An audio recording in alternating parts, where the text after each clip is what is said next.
Salut à tous et bienvenue sur votre nouvel épisode de The Trick Play. Aujourd'hui, épisode alerte, épisode spécial, un petit peu sorti de nulle part car on a eu une info de la plus haute importance.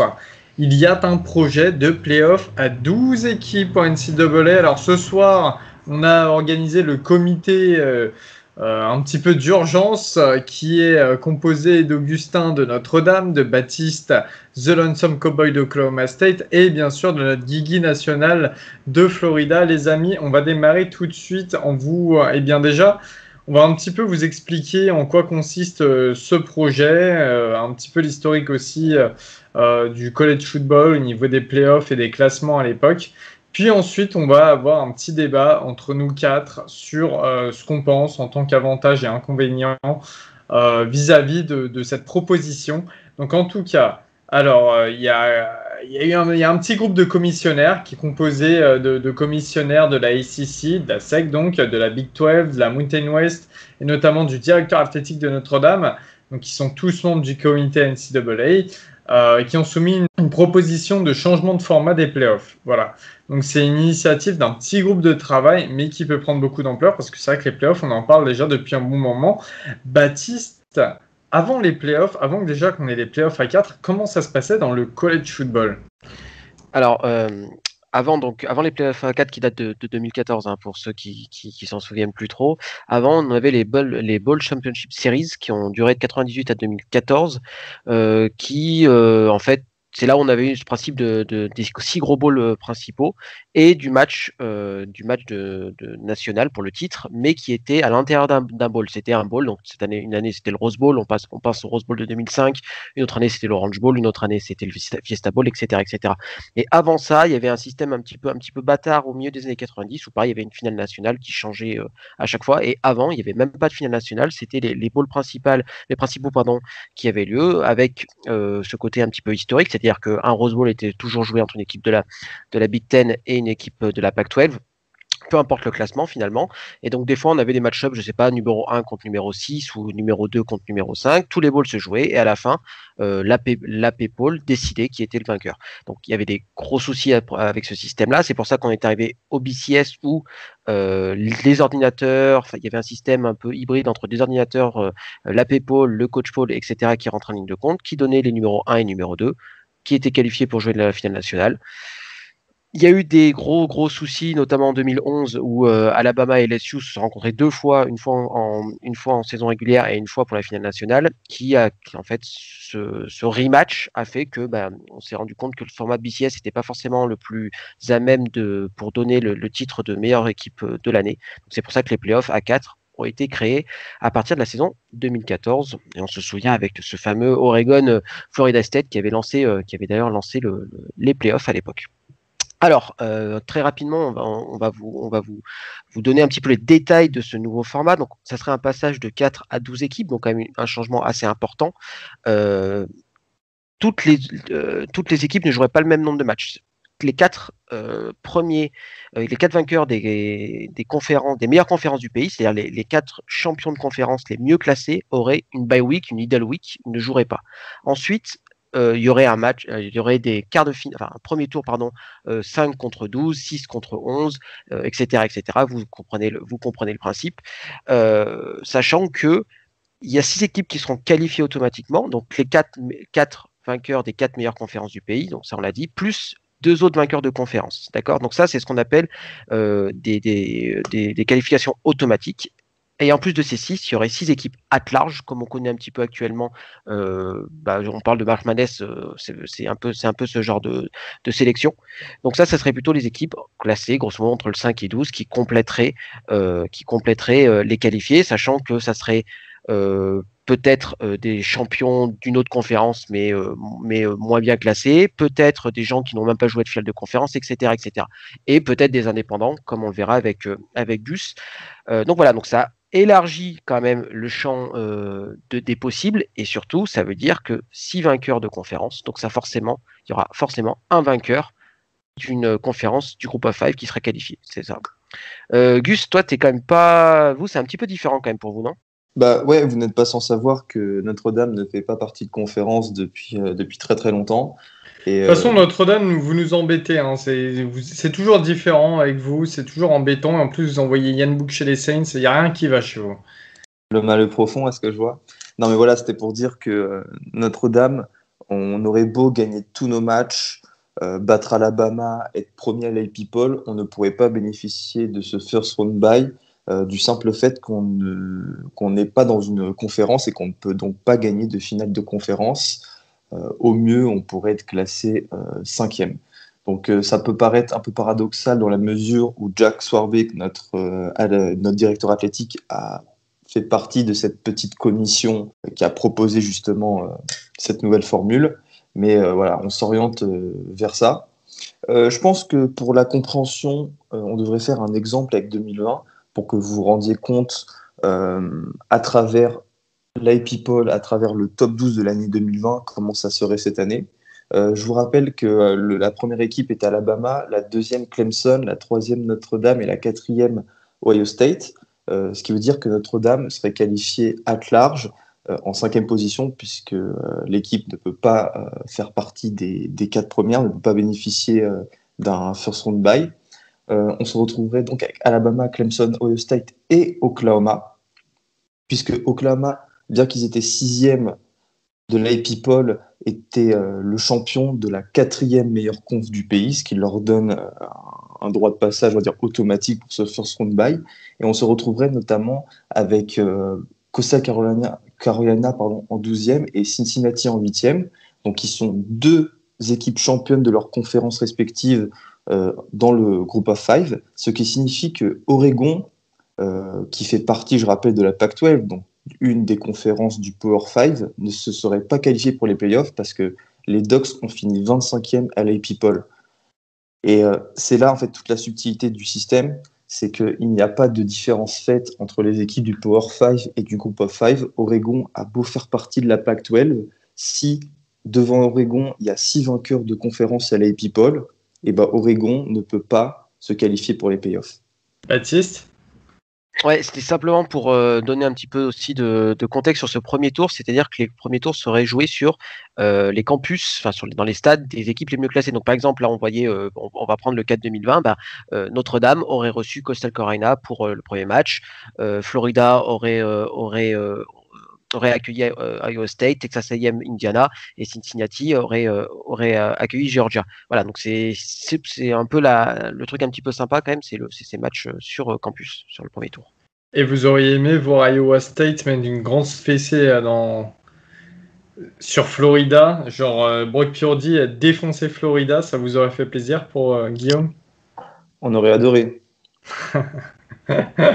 En tout cas, ce changement, il est vraiment, enfin, la raison principale donnée par les initiateurs de ce changement, c'est que voilà, ça permettrait à plus d'équipes et d'étudiants athlètes de pouvoir participer aux playoffs et notamment de se montrer, hein, parce que c'est aussi important. Mais la question la plus importante, Gus, c'est le comité va-t-il vraiment adopter cette nouvelle formule? Est-ce que ça va être confirmé?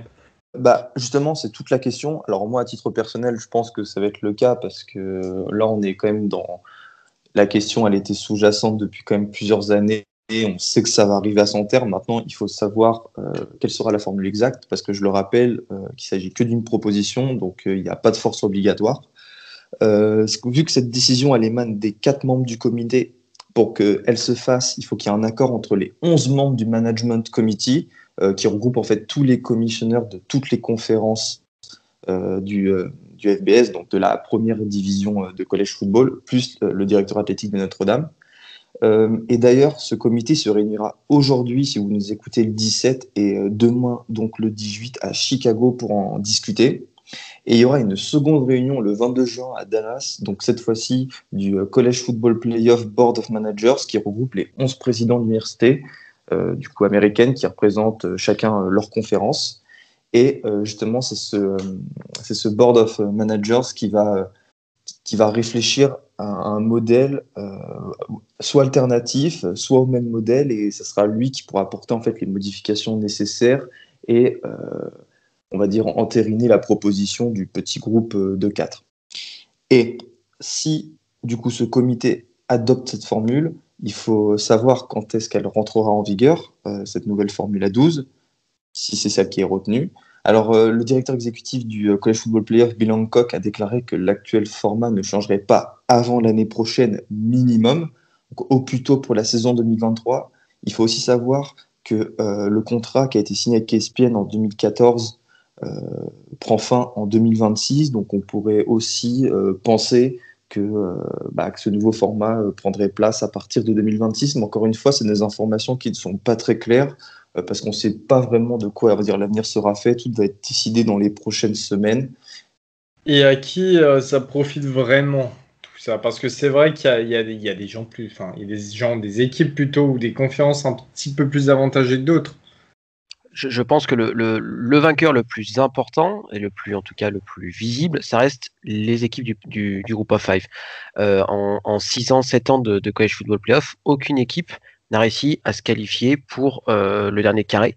Je crois que l'équipe la plus proche, ça devait être Cincinnati cette année avec leur 8e rang final, sachant que effectivement, je pense que comment dire, cette réforme, elle est d'abord pour eux, en tout cas pour dire, on a entendu le fait que, on pense à UCF qui avait dit, en fait, on n'avait aucune chance de prouver qu'on aurait pu remporter le titre national. Voilà, le comité, en tout cas, le groupe de travail du comité a dit, OK, vous pensez pouvoir avoir cette chance, et on vous la donne en qualifiant le mec qui mérite le plus dans ces 5 autres conférences.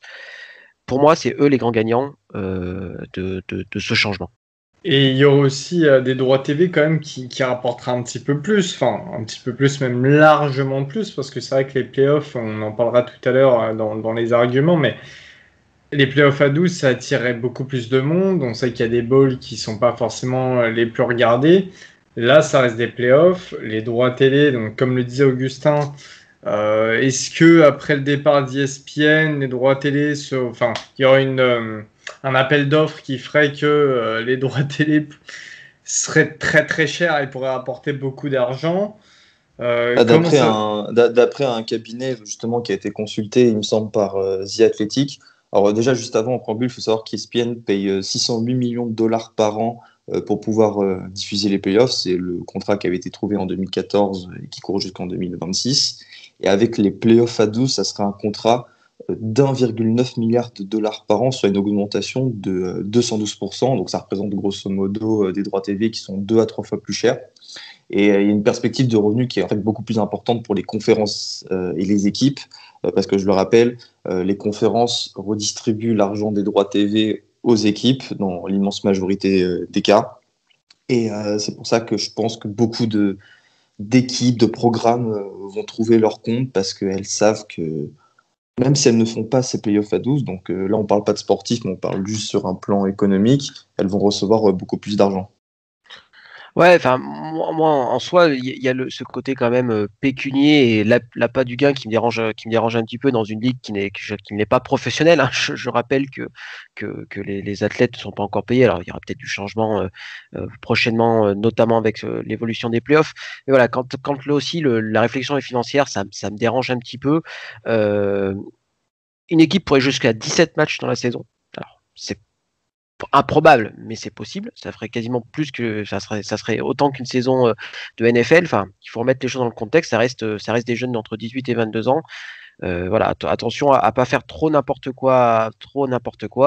Mais c'est vrai que cette question de droit télé est hyper importante. C'est pas impossible non plus que le college football playoff soit sur plusieurs chaînes. On pense parce que là c'est ESPN qui a les droits, mais une fois que ESPN n'aura plus le droit, ça sera une appel d'offres. Donc je sais pas, c'est pas impossible que CBS qui a perdu la SEC fasse une offre pour récupérer quelques matchs et qu'on se retrouve un peu comme finalement la NFL avec plusieurs chaînes qui ont les droits des matchs de playoff, quoi. Ou tout simplement l'Euro 2020, mais on ne dira rien. Non, mais ce que je veux dire, c'est est-ce que par exemple, ça serait pas aussi un modèle plus viable dans la perspective d'une rémunération des étudiants athlètes?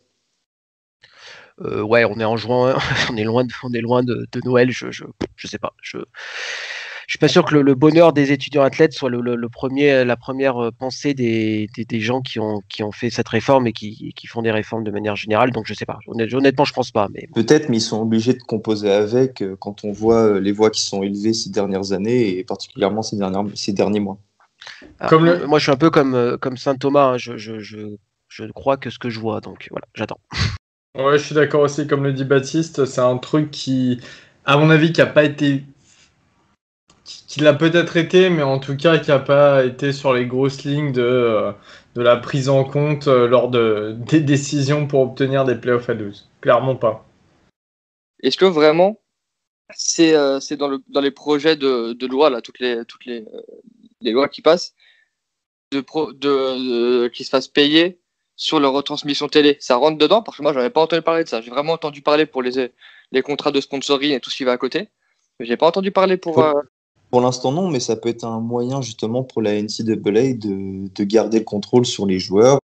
C'est plus simple, hein, de toute manière, t'es plus vu, tu joues en playoff, tu seras beaucoup plus regardé, et on en parlera encore une fois tout à l'heure avec les ball games, mais tu vas être beaucoup plus regardé que d'autres matchs de ball game ou quoi, et forcément, bah, ton image se vendra mieux, et derrière, il en découle ce qu'il en découle, donc forcément que ça reste quand même un avantage pour les joueurs quelque part.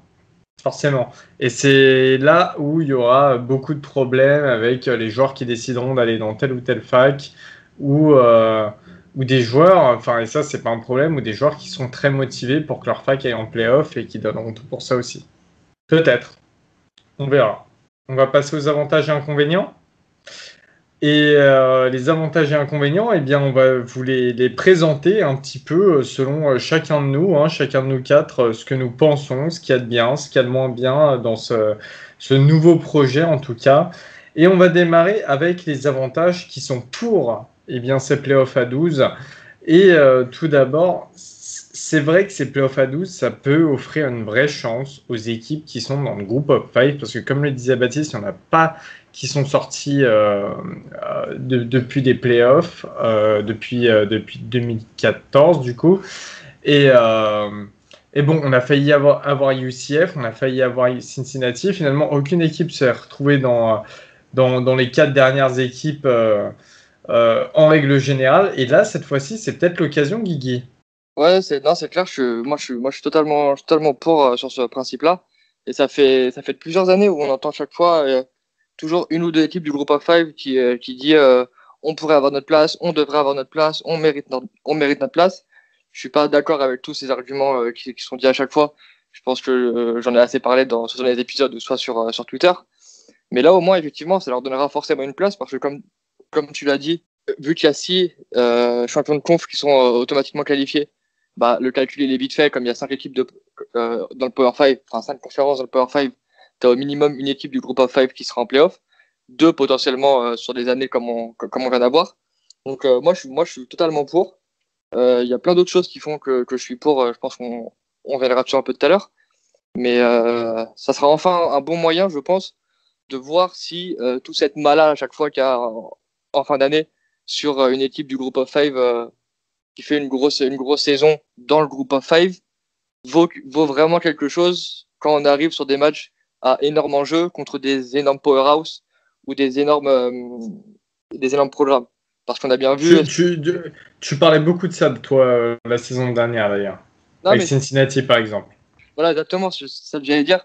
C'est ce que je disais à Cincinnati, par rapport à Cincinnati, et où je m'étais amusé à rire de leur ball face à Georgia. Et moi, en fait, je trouve que déjà actuellement, et ça, Gus, je sais qu'il est pas totalement d'accord avec moi, mais je trouve qu'en fait, outre les playoffs maintenant, donc les 2 matchs de playoffs actuellement, ou du moins les 2 demi, les ball games n'ont vraiment plus trop de valeur pour les joueurs, je parle. Donc voilà, là au moins là, tu sais que tu as 12 équipes, quoi qu'il arrive, qui vont arriver à 1000%, qui seront préparées, qui seront au pic de leur forme, parce que forcément les programmes de préparation physique, ils seront orientés par rapport à ça, et ils seront faits en fonction de ça. Donc tu auras des mecs qui vont arriver au top, et je veux bien que ce soit comme je disais tout à l'heure, des jeunes de 18 à 23 ans.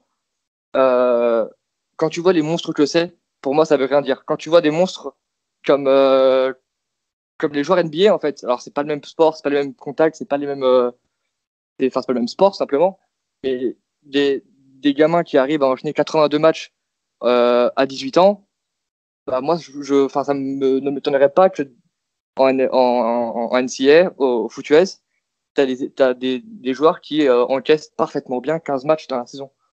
Très bien, Guigui. Il y a aussi un autre paramètre à prendre en compte dans ces avantages des playoffs à 12, c'est que le premier tour, finalement, parce que c'est vrai que là, sur les playoffs, il n'y a aucun match qui se joue sur les campus directement, c'est souvent dans des stades NFL, pas tout le temps, mais souvent.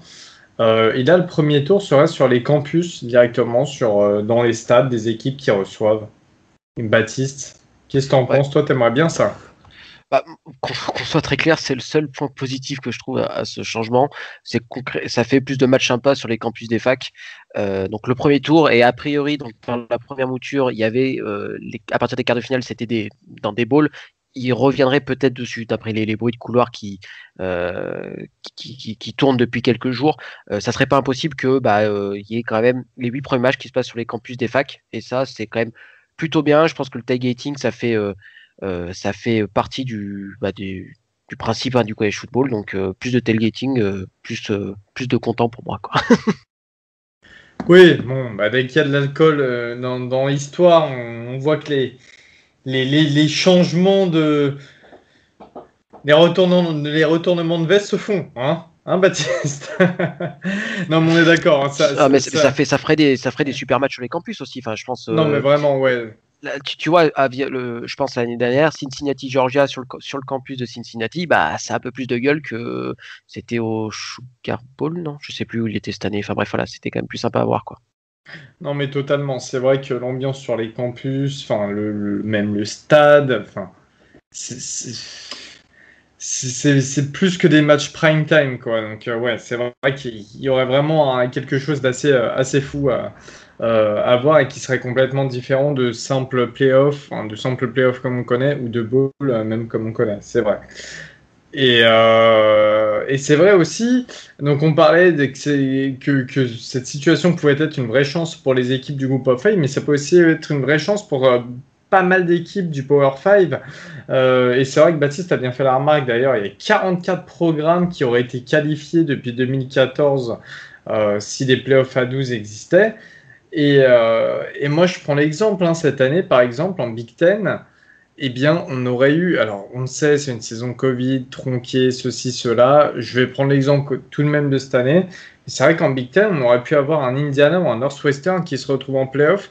Et c'est pas pour déplaire, tu vois. En Pac-12, on peut retrouver alors si c'est derrière Oregon, on peut retrouver un Washington, on peut retrouver un USC qui est là. Enfin, il y a pas mal d'équipes du Power 5 aussi qui pourraient profiter de cette situation. Même, je pense à des Texas, je pense à Iowa State, bien entendu, et qui pourraient se retrouver là. Et en réalité, sur des matchs, t'as rien à perdre parce qu'on a vu que certaines de ces équipes ont posé problème aux grosses équipes qu'on connaît habituellement en playoff.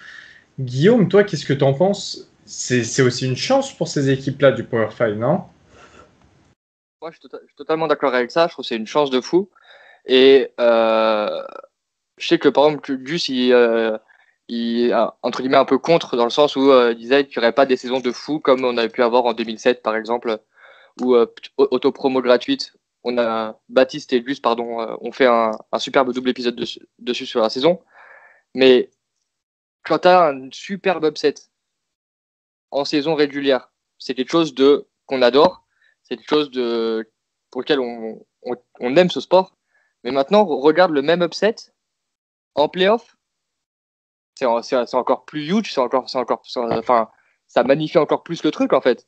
Et pour prendre un peu un raccourci un peu facile, mais ça peut t'amener à avoir des belles histoires, un peu à la, on va dire, à Coupe de France dans notre soccer à nous, où tu as des petits clubs amateurs qui arrivent à faire des gros parcours. Toujours des Ah ouais, des clubs, tu vois des mecs qui ressemblent à Baptiste en attaque, genre. Non, mais tu vois, c'est vraiment des. Pour moi, en fait, ça va garder l'essence du college football avec les upsets. Ouais, totalement. Et ça peut aussi permettre à certains programmes justement de se renforcer au niveau du recrutement, parce que plus on les voit en playoff, plus les joueurs ont envie d'y aller. Et là, je pense à des équipes qui auraient pu s'y retrouver ces dernières saisons. Je pense à Iowa State, je pense à Iowa en Big Ten, je pense bah là, on regarde Indiana qui ont une classe de recrutement pourrie. On en parlait dans la preview Big Ten et un petit peu pareil pour Northwestern. Est-ce que si ces équipes-là apparaissaient beaucoup plus en playoff, ça permettrait pas de leur apporter oui, de leur apporter des meilleurs recrues, un meilleur recrutement. Et moi, je suis totalement dans cette optique-là. Les Moi, je pense joueurs, aussi, Elio, ça ouais, risque en fait de dissiper les Blue Bloods, comme on dit, donc les 5 étoiles et les 4 étoiles, sur une vingtaine, voire 30 équipes. Là où aujourd'hui, les 5 étoiles et les meilleures 4 étoiles partent chez 5-6 équipes, je dois reconnaître que là, on pourrait élargir le spectre jusqu'à 10, 15, 20, 25 équipes. ouais, bah Ah, totalement. Bah écoute, ouais, c'est un truc tout con, mais du coup, en vrai de vrai, si tu as par exemple Cincinnati qui roule sur le groupe of five demain, tu vois, t'es un gros prospect, t'es un prospect top 100. Bah, tu fais quoi du coup? Tu vas dans une équipe top 4, top 5 de SEC ou top 2, top 3 de Big Ten? Ou tu vas à Cincinnati et t'es quasiment sûr de faire les playoffs tous les ans? Tu vois? Donc ça peut encore une fois diversifier le choix des prospects, enfin des prospects de high school, et renforcer de nouvelles équipes, avoir un petit turnover. Peut-être que Bama, ils auront plus 15 mecs du top 50 par an. Peut-être que Clemson, ils auront plus 10 mecs ils auront plus 10 mecs du top 50 par an. Et tu vas avoir des équipes alléluia. qui sont des grosses équipes du group of five qui vont prétendre tous les ans à une place de playoff avec ce système automatique. On va en parler légèrement après des points négatifs, mais c'est vrai aussi que toujours dans les points positifs, ça peut donner un petit peu plus d'importance au final de conférence, Gus. Alors oui, parce que moi je trouve, et bon, peut-être que mon point de vue il est erroné, ou du moins je m'en rends pas trop compte parce que je connais pas trop ça, les finales de conférence. Il faut quand même reconnaître que chaque année il y a quand même peu d'engouement autour des finales de conférence. Et imaginons avec ce système, si on se retrouve en décembre entre deux équipes, je sais pas, moi je prends un exemple, pas la SEC, parce qu'en général la SEC il y aura plusieurs équipes qualifiées à large, mais en ACC, une finale entre Clemson et UNC, euh, imaginons que le perdant ne puisse pas se qualifier en playoff, et ben là, la finale de conf, elle va prendre toute son importance parce que le gagnant ira en playoff et le perdant n'y sera pas. Donc là, on peut justement être dans ces matchs win or go home. Sachant que là, pareil, hein, d'après les bruits de couleurs il y a pas mal de conférences qui se poseraient des questions de remodeler les East-West ou pour la Big Ten ou voilà, c'est se poser des questions sur les divisions, est-ce qu'on les garde ou pas, quoi. C'est à voir, c'est vrai que ça va bouleverser un petit peu les finales de conférence, mais c'est à voir en tout Non, cas. mais c'est pour ça que c'est bien en fait qu'il y ait des discussions. On peut être pour ou contre, mais ça a le mérite au college football de se remettre en question, de regarder ses faiblesses et de voir même ses forces. Et c'est vraiment une chose qui, je pense, arriver au bon moment parce que ça évite de tomber, je dirais pas dans un conservatisme, mais dans une sorte d'inactivité qui fait bah, qu'on n'avance pas, qu'on n'essaie pas de tenter de nouvelles choses. Et non, c'est quelque chose que j'apprécie voir. En revanche, désormais, on va passer au point négatif, donc contre ces playoffs à 12. Et c'est vrai que ça peut aussi apporter une sorte de saison régulière un petit peu moins palpitante, Baptiste. Alors, je sais qu'il y a beaucoup l'argument inverse. Il y en a qui disent bah, il y aura plus de matchs qui compteront, etc., etc. Cet argument, je peux l'entendre, mais pour moi, il n'empêche que ce qui fait la beauté du college football, c'est ce côté un match peut faire basculer ta saison. Pourquoi on est hyper hypé par le Clemson Georgia de semaine 1 qui arrive là? Parce qu'on sait que une défaite de Clemson, alors moi c'est moins vrai pour Georgia, mais une défaite de Clemson, ça peut être carrément de dire bah on est quand même gravement sous pression pour les playoffs. Et c'est moi ce côté vraiment tous les matchs comptent qui est pour moi l'essence même du college football. Et donc j'ai peur que ça disparaisse, que mine de rien les équipes fassent moins des grosses confrontations parce ils auraient peur d'une défaite supplémentaire. Enfin je sais pas. Moi c'est là où ça me dérange. Voilà, c'est ce côté bah, finalement. Euh, on perd, on gagne, ça change rien. Je pense notamment je vais donner un exemple très concret, à la défaite d'Ohio State de plus de 20 points à Purdue en 2016. Cette défaite-là n'aurait eu aucune incidence. Et je trouve ça complètement con, tout simplement. Oui, Guillaume. Cette année-là, Ohio State, ils vont en finale de conf avec cette défaite? Je crois qu'ils gagnent. Oui, ils gagnent la Big Ten. Je confondais avec 2015 où ils ne vont pas en finale, mais oui, ils vont en finale de conf. Ok, donc ton argument est valable du coup sur celui-là. Moi, honnêtement, je pense que c'est valable plus pour pas les énormes équipes en fait, plus pour les équipes qui sont autour du top 2, top 3 de leur conférence. Parce que ta top team, si tu prends par exemple, comme tu dis, l'exemple de Georgia à Clemson, moi je pense très sincèrement que on va aller au pays de Candy, Georgia gagne ce match. Clemson roule sur sa conf comme ils font tous les ans et gagne le titre de conférence. Même à 4, ils sont en playoff. Donc je pense que ça aura un vrai impact, par exemple, je vais prêcher pour ma paroisse pour le coup, pour une équipe comme Florida par exemple, où là ouais, c'est plus chaud. Parce que avec une défaite contre Clemson, si on met à la place de si on met Florida à la place de Georgia, avec une défaite contre Clemson, même champion de la SEC, c'est moins certain en tout cas de mon point de vue qu'il soit dans le top 4. Maintenant peut-être que je me trompe pas, on s'en fout, mais je pense pas que ça va impacter les énormes programmes qui sont en playoff depuis le début des playoffs en fait, hein, donc les Clemson, Bama, Ohio State pour pas les citer. Mais et voilà, pour moi ça va juste être le cran juste en dessous où là ça va en effet peut-être un peu entre guillemets niquer le truc on va dire. Mais moi cet argument la saison régulière aura moins d'impact.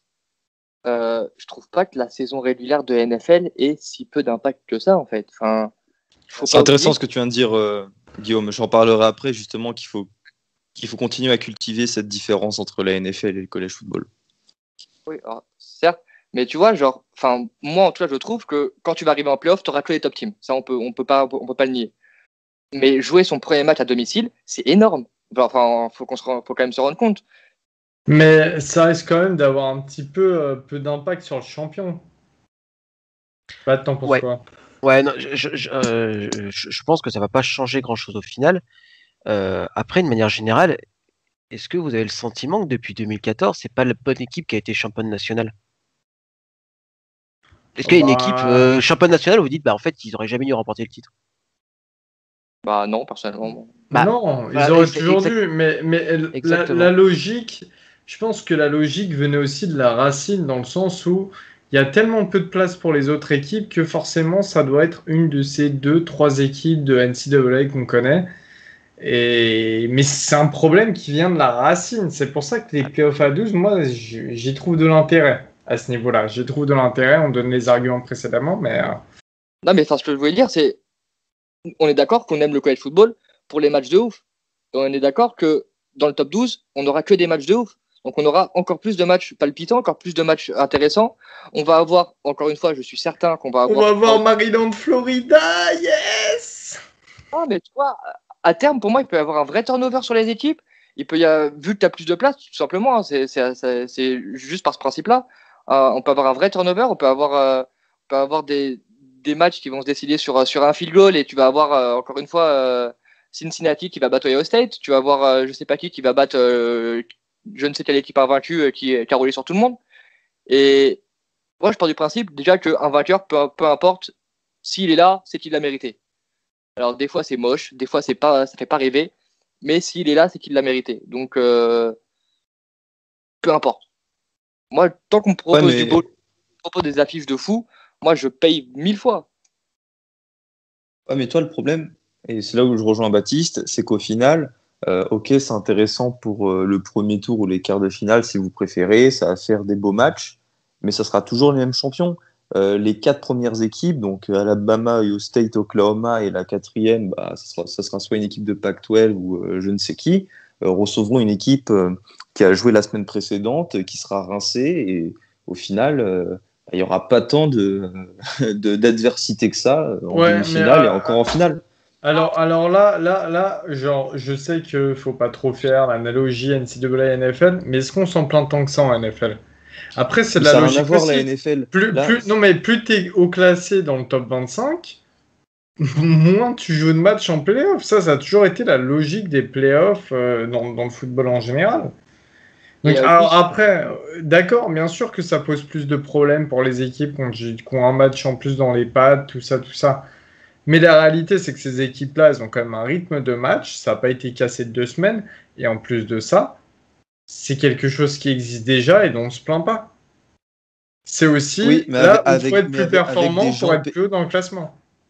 et avec en des plus, gens payés des millions, qui ont des coachs sportifs personnels, Ouais, qui vont à la c'est pas salle la tous même les chose. jours, Hein. qui ne sont pas étudiants, qui n'ont ah, pas qui ont pas plein de trucs à faire. Enfin, les training staff des grosses équipes universitaires, ils ont des meilleurs training staff que toutes les équipes de soccer. Ah ouais, là, Oui, oui. mais c'est pas des pros. C'est la différence, elle est là. Ils ont des ça cours, reste ils ont des des enfants. machins, et Ils ont mon âge, Guillaume. il faut. Mais ils ont ton âge, mais quand Ben Simmons il arrive en NBA, il est plus jeune que toi, Chacal. Ouais, mais tu peux pas comparer le système NBA, le système, enfin le système basket, le système foot. C'est déjà pas les mêmes dangers quand tu joues des matchs. Enfin, faut comparer ce qui est comparable. Effectivement, hein. Il est arrivé à 18 ans, 19 ans, il a pu jouer 82 matchs de saison régulière. Je suis bien d'accord. Mais là, t'arrives en décembre, c'est les partiels ou quelque chose comme ça. Bah, c'est con, mais ils ont des partiels à passer, ces mecs-là. Enfin, soit on veut professionnaliser à fond le truc, et ok, je suis pas contre. Soit on est d'accord que ça reste des étudiants, et donc il faut leur donner des rythmes d'étudiants, point aussi. Euh, Après, après sincèrement, quand tu commites dans des équipes qui se retrouvent à ce niveau-là en playoff et tout, c'est que tu as commit pour dédier ta vie au foot, hein. Et les trois quarts des mecs qui sont là-dedans, je suis désolé, c'est pas péjoratif, mais ils passent leur partiel en cours d'italien LV 45. en Swahili. Euh, oui, en Swahili aussi, tu vois. Et en fait, leur vie, elle est dédiée au foot. Donc après, bien sûr, ça reste des étudiants. Bien sûr que si jamais ils se mangent un sale hit ou quoi, ils terminent leur carrière dans un lit d'hôpital. Et tout ça, c'est les mauvais côtés du foot. On les connaît tous, les comos, tout ça, qui sont horribles et qui sont très souvent, malheureusement, mal pris en charge. Et en plus, on connaît le système de santé américain qui fait que. Mais un match de plus, un match de moins, en réalité. Les mecs, vous allez pas faire genre cette année, ça a été ça toute la saison avec le Covid et tout. Arrêtez, vous savez très bien. Pour des playoffs, c'est normal que ça se passe comme ça. Malheureusement aussi, hein, mais c'est normal.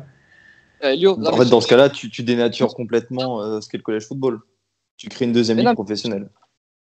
Alors, on en a pas parlé, et c'est vrai que ça reste, c'est assez surprenant qu'on n'ait toujours pas assez sorti ce mot-là jusqu'à maintenant. Mais ça va appauvrir les ball games aussi, le ball game system, qui est quand même très propre au college football. Je sais pas, Gus, Guigui, qu'est-ce que vous en pensez? Pour moi, c'est la principale raison qui fait que je suis contre ce système de playoff à 12, c'est que ça va appauvrir le ball system. Alors, je pense qu'en fait, il y a une dimension qu'il ne faut pas du tout ignorer quand on parle de college football, c'est la dimension historique. Si le college football est si différent des autres sports professionnels, c'est parce il résonne en termes de ball. À la fin de l'année, ton objectif, c'est d'atteindre un ball, c'est de gagner tes 6 matchs, c'est de se retrouver dans justement cette semaine, ce week-end de fête. Et c'est ce qui fait l'essence du college football et c'est quelque chose qu'on ne peut pas renier. Alors là, moi, j'entends le comité dire oui, mais c'est très bien, en quart de finale, on va foutre un Rose Bowl, un Citrus Bowl, etc. Mais on va enlever toute saveur, toute substance à ces bowls en les disséminant dans des matchs d'un bracket. Et pour moi, c'est la principale menace d'une telle réforme, c'est que ces bowls-là n'auront plus aucun intérêt. Il y a qu'à voir cette année avec Notre-Dame Alabama qui s'est joué à Arlington au Texas. Bon, là, la raison, c'était le Covid parce qu'on ne pouvait pas jouer en Californie, mais il n'y avait aucune saveur, quoi. Moi, je veux voir tous les ans un Rose Bowl à Pasadena entre la Big Ten et la Pac-12 parce que c'est comme ça depuis plus de 100 ans. Je veux voir d'autres matchs de ce fait entre plusieurs conférences. C'est ce qui fait de moi un fan de college football. Et si on commence à rogner un petit peu ce côté-là, et ben, j'ai peur qu'en fait, on change complètement de sport. Alors certes, ce que je dis, c'est très conservateur, c'est peut-être ringard, mais c'est la dimension historique qui fait que le college football est si différent de la NFL, qui fait que le college football est un sport aussi hyper intéressant à suivre. Et le renier, pour moi, c'est s'éloigner du college football. Je peux comprendre ton argument en vrai, mais voir des bowls majeurs, donc juste en prenant les bowls de New York, là, enfin du New York Six Bowl, est-ce que je préfère pas que du coup ce soit, comme tu dis, dénaturé parce que c'est plus telle conférence contre telle conférence, mais qu'il y ait tous les joueurs qui soient là, qu'un Rose Bowl avec 10 opt-out cumulés entre chaque équipe. C'est deux choses qui. Oui, mais c'est une raison qui est exogène au college football. Si les joueurs font ça, si les joueurs opt-out, c'est parce qu'ils vont aller en NFL. C'est pas parce que le bowl il a perdu de l'importance. Oui, mais si le bowl avait vraiment autant d'importance, et là je parle vraiment du point de vue du joueur, parce qu'au final c'est eux qui font les bowls, hein. C'est pas juste le bowl qui est là arrivé par magie. En fait, comme on est là depuis 100 ans, on est important. Non, c'est parce que tu as eu des matchs de folie, tu as eu des scénarios de folie, tu as toute une culture autour, mais parce que tu avais des joueurs en fait. C'est vrai que c'est malheureux, mais non, faut être réaliste. Moi, je suis plus de l'avis de Guillaume, faut être réaliste. Il y a pas mal de joueurs qui s'en tapent des ball games, qui sont contents parce que ça leur fait un voyage ailleurs, qu'il y a une sorte d'ambiance finale et tout. Et à part les gros ball games, il y a pas mal de joueurs qui s'en tapent. On l'a vu avec les opt-out, mais les opt-out en Mais les réalité, c'est fans quoi? ne s'en tapent C'est pas. Non, mais bien sûr, mais les opt-out en réalité, c'est quoi? C'est des mecs qui n'ont pas envie de se blesser avant d'aller en NFL. On sait très bien. Et les fans s'en tapent pas, bien sûr. Et ça, c'est un truc, genre, nous, Maryland, les 2 ou 3 seuls balls qu'on a, genre, on est heureux qu'on est heureux, plus récemment, on va dire, on est heureux de les avoir, tu vois. Toutes ces choses-là, on est totalement d'accord. Mais c'est Le vrai problème, que. c'est les joueurs. Le problème, c'est les joueurs qui n'ont rien à foutre alors de jouer un ball. Bon, alors, la raison, elle peut être totalement légitime, c'est de pas se blesser pour la NFL, mais qu'on ne fasse pas peser sur le système cette responsabilité. Moi, je pouvais comprendre les joueurs. On te dit, tu vas jouer un match en plus qui n'a aucun intérêt sportif, parce que en vrai, un ball, quand t'es pas dans les, c'est un intérêt historique, c'est un intérêt pour toute l'histoire du ball qu'il y a eu avant. Mais ton match, il n'a pas d'intérêt sportif. Donc le mec, on lui dit, tu vas être millionnaire, frère, à la fin de l'année. Dans 3 mois, tu es drafté, tu vas être millionnaire. Et va jouer un match contre en plus une grosse équipe en général, au moins de niveau équivalent à la tienne. Donc avec des mecs qui tapent fort, mais qui ne t'apportera rien sportivement. Moi, je les comprends, les mecs.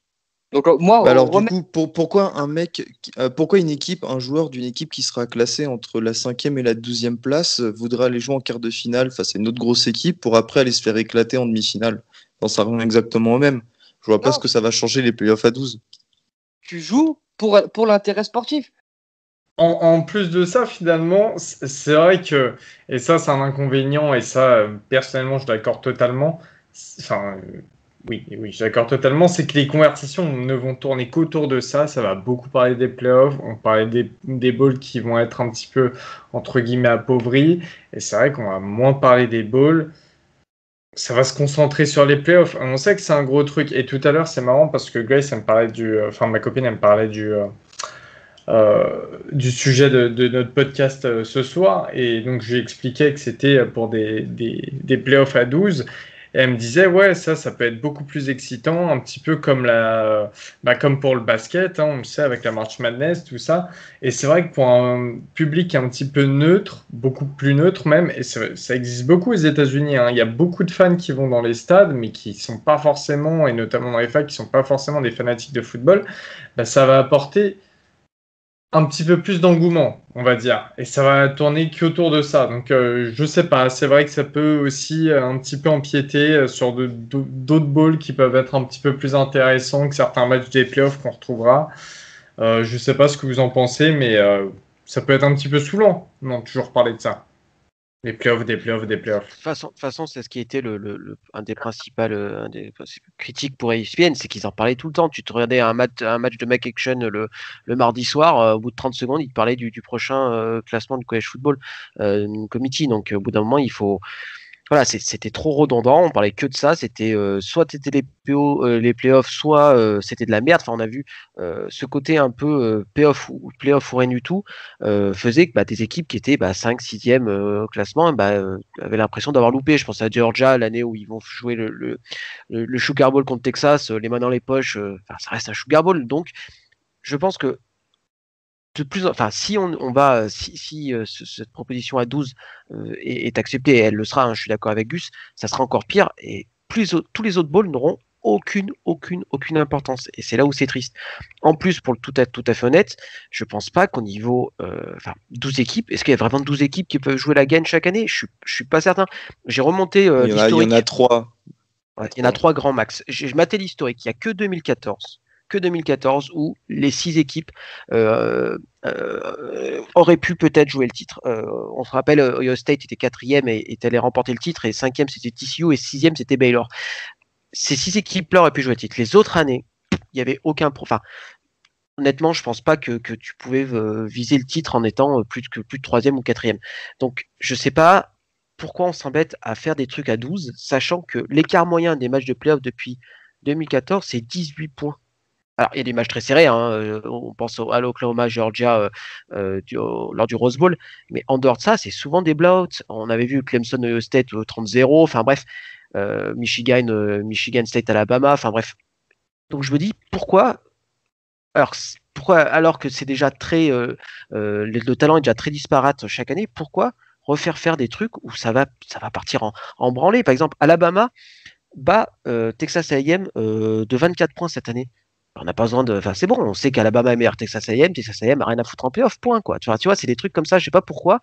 On essaye de. Cela dit, regarde, est-ce qu'on aurait prédit qu'Ohio State mette une. Alors, c'est du haut de panier, mais est-ce qu'on aurait prédit qu'Ohio State mette une rouste comme ça à Clemson, au Clemson de Trevor Lawrence? Non, mais on savait que l'équipe pourrait être compétitive du fait de leur talent. Et que c'était un match qu'ils avaient coché depuis 365 jours, et la défaite un peu controversée de l'année précédente. Mais oui, je suis d'accord avec ce que tu dis, Elio, hein, mais voilà.